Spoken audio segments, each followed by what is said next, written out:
ปลาปลา มาแต่ละเสือกมาทานยังทานแต่ปลาเนี่ยเลยทุกปลาที่ไหนเว้ยปลาปลา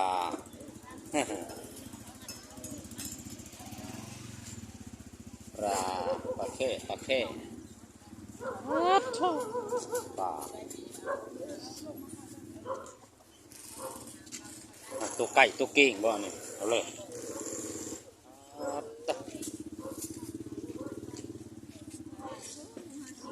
เส้นใหญ่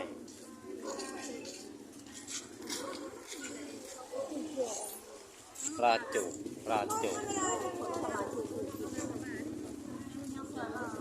ไข่เป็ดบ่เนี่ย2 4โอ้2 4 5 หน่วย20,000อันนี้ข้าวต้มเนาะข้าวต้มมัดข้าวต้มข้าวกำซับอันนี้กับปลาอย่างไรวะคนถือกล่องมันนำถือกล่องมันนำอย่างไรยุบป่านะโอ้โหป่าคนเลยดินไหม้ก็มี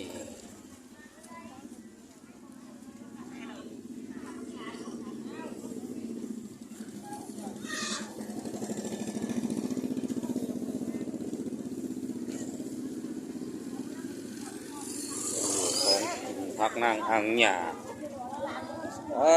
โอ้มากระดาษ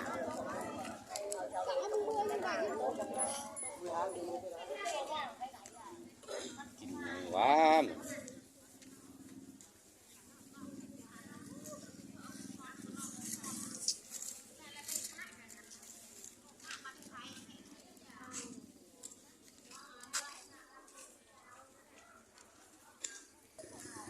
ทางนี้ก็เป็นพักนางอังหยาพักติ๋วพักเต่าก็มีเนาะต้นกันจอง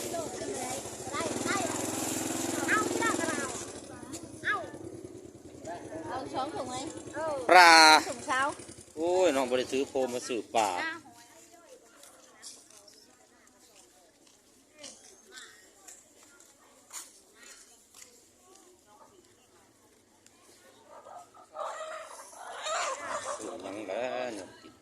เลาะพี่น้องเลาะ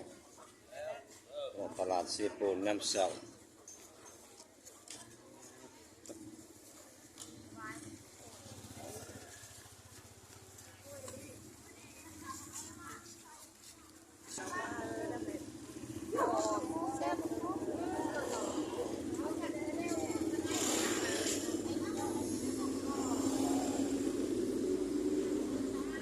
เข้าไป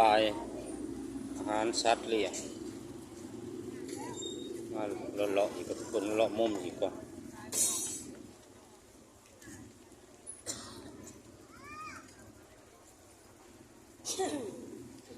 เครือมุม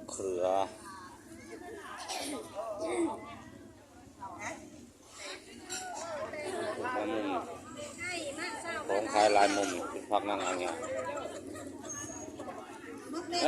ตัวข้าวนี่มันหน่วยใหญ่แค่ไหน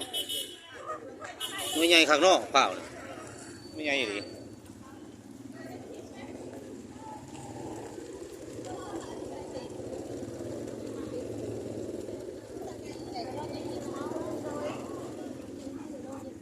ตัวมาโอ้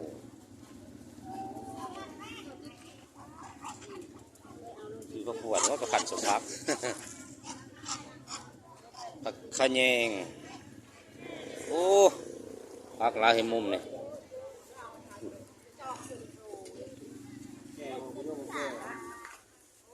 เกลือมาแข็ง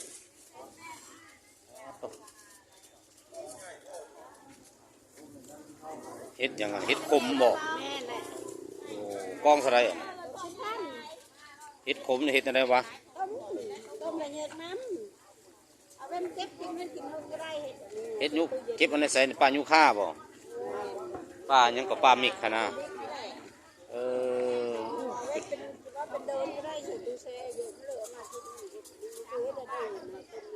ต้มแล้วล้างน้ำหลายรอบ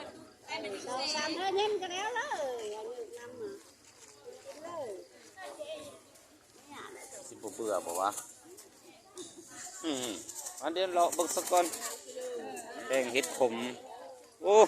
ปลายังอันนี้ปลาดุกหยักบ่ปลาดุกหยักพี่น้องปลาดุกหยักอันนี้ก็อึ่งหยักเอาอะไรอึ่งอันนี้นะอึ่งยังเขาอึ่งยางบ่โลแสนซาวเขาเคยเห็นแต่แถวเมืองไทยเขาเจ้าบุกินอึ่งยางอึ่งยางต้มล้างน้ำอึ่งยาง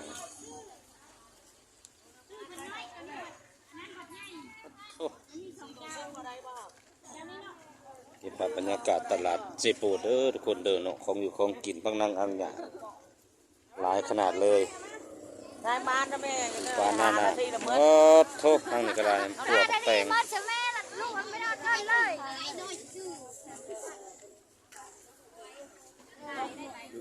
ติดตามหดคนพี่น้องเลยมาแต่เบิ่งนี่ทั้งนี้เบิร์ดราคาดีเลยเนาะขายดีหรอทางนี้เป็นจังไดเนาะปิ้งย่างปิ้งเลาะสะกอนหมึกแตงอันนี้กับหมูยังอันนี้เป็ดกระท้อนั่นจะพูดหมูกระท้อปลาไหลหรือว่าเอียนถุงทะเลหมึกแตงฮะเนาะโอ้หมึกแตงลายส่วงเนี่ยแตงหมักเต่าโอ้ตลาดจากบางเนาะมันนี่เดี๋ยวเบิ่งทั้งมุมถ่ายกับทุกคนเลยเก็บภาพบรรยากาศทั้งมุมถ่ายก่อนเลาะให้สุดไปให้ถึงเพิ่นว่าผลไม้ตามฤดูอันนี้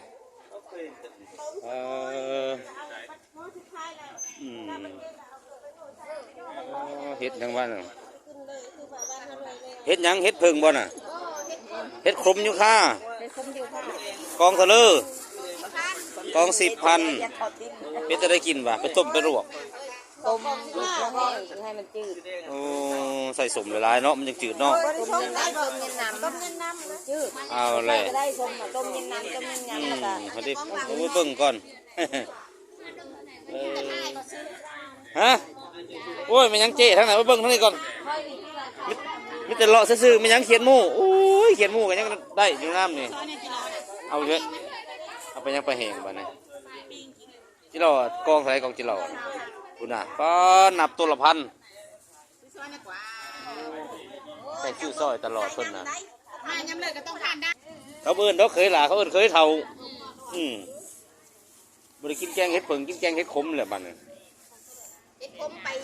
เอามาโกยลืมแล้วบ่เขาว่ายังก่อนปลาเห็ดขมปลายูคาเห็ดขมปลายูคา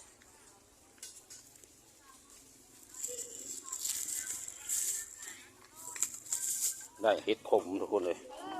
ผมไม่เห็ดผึ่งเลยเห็ดขมมาต้มบ่ต้มใส่น้ำยังสิจืดไว้มาเห็ดขมเนี่ยไฟบอกเนี่ยที่ใดบ่มันตั้งตัดขมได้เนาะโอ้ขอบใจเลยล่ะก็ทางนี้หนังเค็ม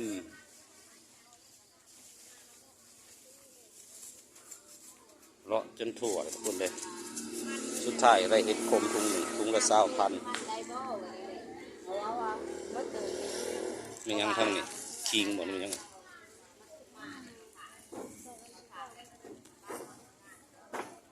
หวายหรือไม่วะผักบัว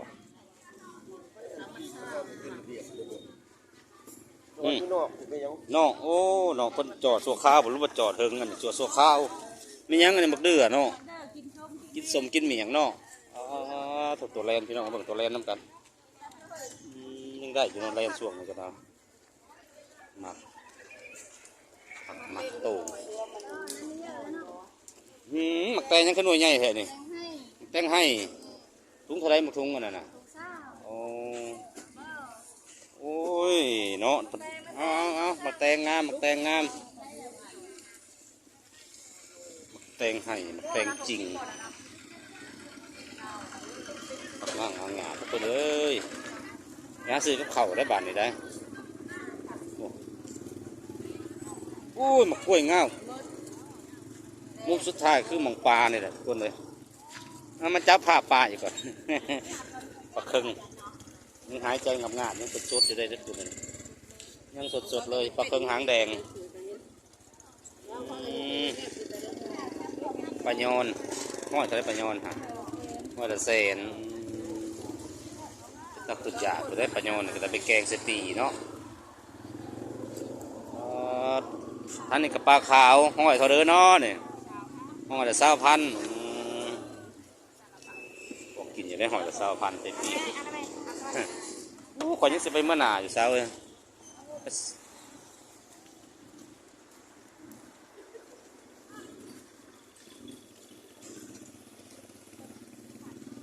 มุมนี้คือมืดสะบันหย่อนแสงแล้วมืดละเข่าก็ได้เลยมีแต่สาวๆขายกับเขาอย่าหลอกอีกก่อนเด้อ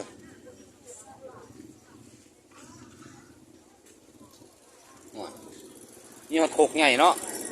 โคกใหญ่ตำหยังตำมะฮุ่งบ่โถของอยู่ของกินพี่น้องหลากหลายยังมาเศร้าไงของกินเป็นตะเสะมันยังเท่ามันเห็นยังอันนี้โอ้ใช้ลูกไผ่น่ะเซ็งแล้วเลยไปทางไหนบ้างเลยบรรยากาศตลาดเช้าเซปูนทุกคนเลยคึกคืนไปด้วยผู้คนมาสืบจับจ่ายอาหารยามเช้าประมาณนี้เดี๋ยวจะขอเดินทางต่อก่อนจุดหมายปลายทางคือชายแดนลาวบ่าว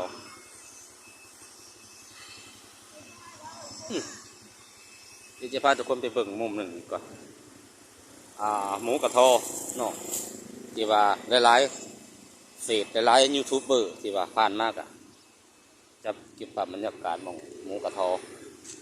เอาก็ลองเก็บภาพสุดท้ายหมูกระทอเก็บภาพบรรยากาศหมูกระทอก่อนเด้อเห็นไหมสาวๆคนสวยขายหมูกระทอหมูกระทอพี่น้องประสานใส่ใหม่ๆเลยน่ะ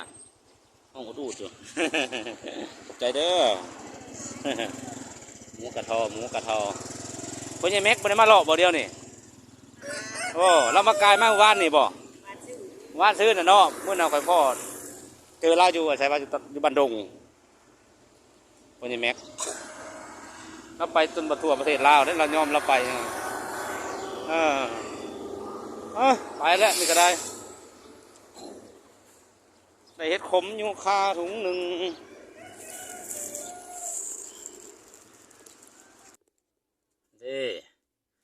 มาหอดรถแล้วทุกคนเดินทางต่อเด้อบัดเงิน100,000เราจะหา10,000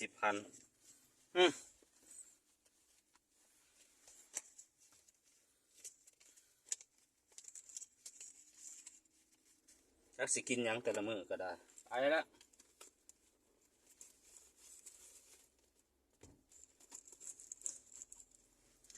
เดินทางต่อทุกคนเด้อเดินทางต่อเฮากะสิเดินทางมาไปทางคือแสดงลาวบ่าวเนาะมาฮอนนี่ก็สิขอลงถ่ายด้วยคลิปนี้กันเด้อทุกคนเด้อเดี๋ยวไปติดตามคลิปต่อไปก็แล้วกันเนาะบ๊ายบาย